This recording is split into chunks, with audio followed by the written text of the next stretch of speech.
Hey everyone, it's me HawkeyeG with another faction introduction video. This time we're doing the Empire, the faction of the Golden Order led by Balthasar Gelt. Now that I have a Reichland series out there, it only makes sense to do everyone's favorite Golden Boy next, and since Gelt has his own separate start, I thought it would be nice to review that at some point as well. If you are enjoying these videos and you want to see more, please drop a like and subscribe. It really helps the channel out and it let me know what kind of content you'd like to see. As per usual with the faction introductions, we're going to talk about the faction-specific bonuses, the legendary lord and what they can do, and any unique mechanics that the faction might have. So with that being said, let's jump in and take a look. So I've got a little campaign loaded up, just moved into the early game so that we can kind of review things and see the start, get the introduction through. Of course, we start with the faction bonuses. So if we take a look here, much like Reichland, or at least Karl Franz's Reichland, we see a lot of pretty straightforward bonuses here. The plus 10 armor, that applies to all units.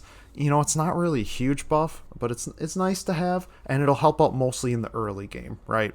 It's not going to matter as much in the late game when like armor piercing becomes more prevalent, and therefore armor becomes less relevant. But if you can use it early game when we're talking about, you know, we're mostly fighting like spearmen, swordsmen, and archers, right? Being able to get that armor is going to give you just a slight advantage in the early game, which helps you take the lead early on, and then you don't need late game bonuses as much. We also have a capacity increase and upkeep reduction cost for Battle Wizard, or like Battle Mages. I don't know, I'm going to refer to them as Battle Mages. I know it says Battle Wizard. As the Empire, or really as any faction, you always want mages when you can get them, so this is a really nice bonus to have. It's also really useful to have an extra mage or two for scouting and technology stealing here, right? And you know, eventually you're probably going to want to build the mages building here, but just having that extra capacity means you can have an extra mage or two running around and doing some like scouting terrain and being able to use the steal technology ability, so that can be pretty nice for you, right? And then I left the first bonus for last since it's probably the most significant one. Having suitable mountain climate, it's not a huge deal, but it is quite nice for the Empire due to their location. It's also fairly critical, seeing as your first opponent in this game, or you know, your first target opponent, is going to control the nearby mountain region, right? So you can end up taking this for yourself without it having to be like moderate climate. Sometimes that happens in other campaigns, so it's nice to not have to deal with that in this campaign. If we jump ahead here to get a little bit better of a look, the other reason that the mountain provinces is a nice thing to have is because there's a lot of good trade resources in there, or at least a decent amount of trade resources, right? And there's a bunch of minor dwarf provinces, or dwarf factions in there, so really it's not too, you know, it's not really a big risk to take them out. They can be good trade partners, but honestly, you're probably better off just having those resources for yourself and being able to like make use of them yourself. So that's what the mountain bonus is good for. It also can kind of help in the late game, you know, depending on how the dwarves do versus the greenskins, which in this campaign the dwarves are not doing great at this point in time. And that means that I'm probably going to have to fight the greenskins sooner or later, especially having taken some of this territory. It's just going to make it a more worthwhile conquest because you're actually going to have suitable climate through these mountains, even though it's going to be kind of a nightmare to navigate. So, overall, we have some pretty generic bonuses. You know, a slight improvement to terrain suitability means that we can be more aggressive to the local area rather than diplomatic, right? Instead of trying to, you know, build diplomacy with the dwarves, you can just wipe them out if you want to. Other than that, the armor bonus isn't really a focus thing, right? So it works for everything. It's going to help you no matter what kind of units you're using. And the battle mages, of course, are something we should be getting regardless of the situation. Now, that covers everything for the faction bonuses. With that, let's move on to the legendary lord and talk about him. So this is where I think the faction really shines. The faction bonuses are nice, but aside from the mountain thing, they're pretty minor. However, the lord is quite excellent. If we go and take a look at his unique trait here, he's got a little bit of everything, right? Wins a magic cost reduction, missile strength for artillery units, and hero recruit rank for battle wizards, right? So he's got one, you know, battle ability for himself, right? The lore of metal is only going to apply to Balthasar Gelt. He's got a missile strength increase for all the units in his army, right? So he's got a personal bonus, an army bonus, and then a faction-wide bonus in the battle mages, right? So you've got like a nice blend of things in the trait here. Right, the missile strength for the artillery is pretty straightforward. And it means that it kind of gives you something to focus on as this faction, right? It means early game you're probably going to want to push more towards artillery than towards cavalry, right? And the Empire in general has great artillery. It's one of their best options, as opposed to cavalry into the late game. It's also going to work really well against the vampires, right? The recruit rank for mages is a pretty basic thing, and it's going to synergize well with our faction bonus for capacity and upkeep reduction for them. And then, of course, the Winds of Magic cost reduction for his spells, which is really nice, and we'll see more on that later. He also starts with the unique weapon, the Grudge Settler. It's like a good weapon. I don't think this is a bad weapon. The problem is that the melee attack and weapon strength are kind of wasted here.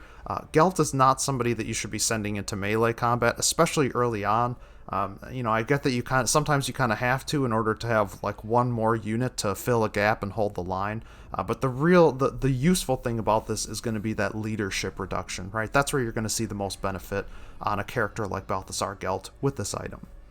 So I think that covers that. Let's go into his skills page and take a look at some of these. Now, the biggest thing to note is that Gelt uses the lore of metal magic. He has the Winds of Magic cost reduction like we saw in his traits, but no other mage that you can recruit as the Empire will use this. The lore of metal is specific to Norska, Chaos, and the High Elves, but of course Gelt being the exception. His unique items are really good as well. They are actually focused pretty heavily on increasing his defensive capabilities, which I think is ideal for a spellcaster. They do, of course, give him some decent bonuses to his spellcasting ability, right? Winds of Magic increase and cost reduction for one of his spells. The Staff of Volans as well. This is really nice because we have the greater arcane conduit ability, except it's not a passive, it's an active, but he still has the regular arcane conduit ability, right? So you can get some really good Winds of Magic regen on Gelt pretty easily with these abilities.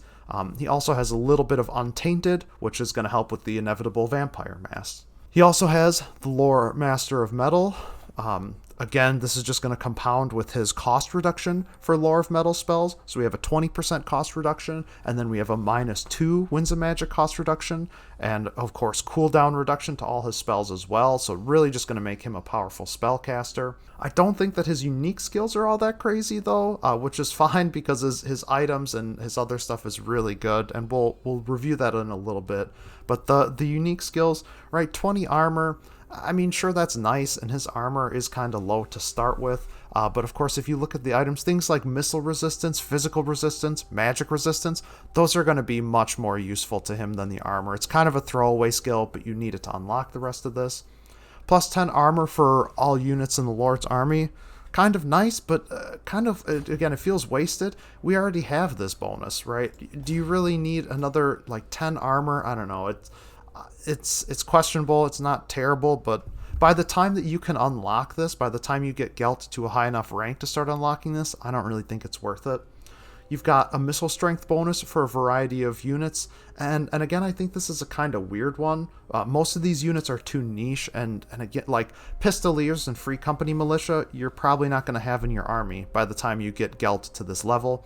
Outriders are a great unit, but for Gelt's campaign, you should be going artillery instead, so I don't know that it's that useful. It is, of course, useful for handgunners, and I still think that this might be worth it. This skill point is definitely worth it for the handgunners, right? 20% missile strength and ammunition, that's a big number, and handgunners are an extremely useful unit that you really can use for quite a long time in these campaigns. You then have another missile strength and ammunition bonus, this time for Luminarch and Steam Tank units, and I think it's great. Again, 20% missile strength and ammunition, that's really good, but I also feel like it's kind of unnecessary. I do think these are going to be useful units for you to use playing as Gelt into the late game, but the thing is, the Luminarch already does crazy damage. I mean, boosting its missile strength would be, I guess I don't think that's a bad thing, but do you really need it, right? I don't find my Luminarchs and Steam Tanks to be lacking on damage or ammunition in general,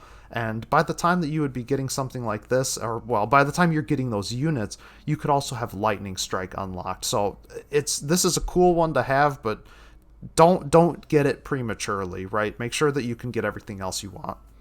The Renowned Scholar skill, now this is, I feel like, an obvious pick, right? Reduced hero action cost for wizards. Again, just stacking on top of that synergy. We already have a capacity increase, and this is just further capacity increase. I already talked about using wizards as like scouting and hero action heroes, right? Being able to steal technology, so this is just going to help with that. And of course, a nice 20% research rate bonus. Pretty good overall. Last skill, Metal to Gold Magic. The income isn't really the big deal here. It's the Winds of Magic power reserve that's going to be really useful here, right? Especially for a spellcaster. That's a pretty nice number. Really good to have.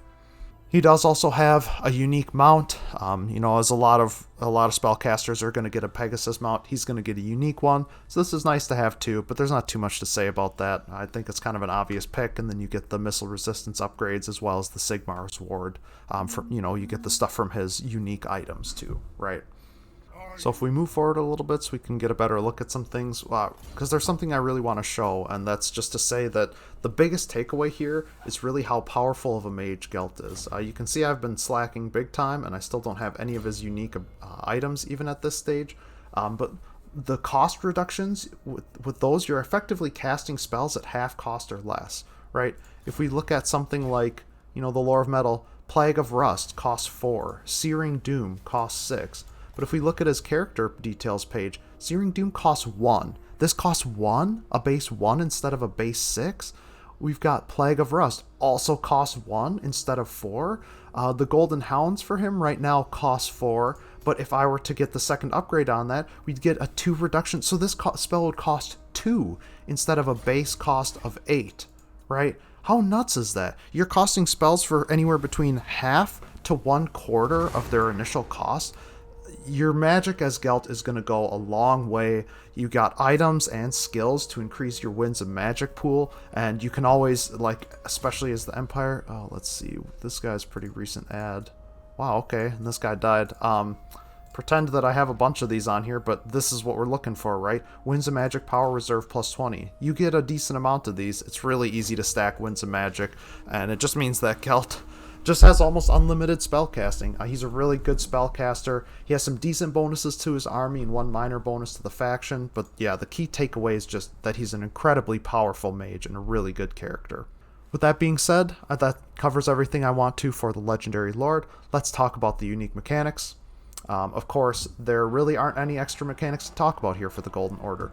The main difference is that they start here in Fyldorf, separate from the other 2 original Empire factions. It is a good change, and it's interesting. It's reflected in the bonuses as well. Having the mountain climate suitability means that we can kind of take on some of this, take this territory for ourselves. There's, not as much value in negotiating with the dwarves, especially useful if you're playing on higher difficulties. But we already know about things like the elector counts, the state troops, imperial machinations, and imperial authority, right? All of those systems that are unique to the Empire. I did cover these in my Reichland campaign introduction if you did miss it, so you can always check those out there. But none of those things really change while playing as Gelt. So unfortunately, there isn't really much to say, right? I think the biggest differences here are the new starting location, the suitable mountain climate bonus. There's a big focus on battle mages and a variety of synergy skills and default traits and faction bonuses that make battle mages a more important part of this campaign. Early game focus on artillery, but not really a significant bonus to that, and really a lot of the bonuses are just focused on improving Gelt himself, or at least improving certain units in his army that you'll want to make use of. With that being said, that covers everything that I wanted to for this faction introduction. I hope you've enjoyed it. I hope you've learned something useful. If you had questions about Balthasar Gelt or the Golden Order, I hope this helped to answer them. If you did enjoy the video, please remember to like and subscribe. It always helps the channel out. I do really appreciate it. And of course, if you have any comments, if there's anything you think I missed or anything you would like to see next, please leave them in the comments below. I look forward to hearing from you. With that, thanks for watching and have a great day.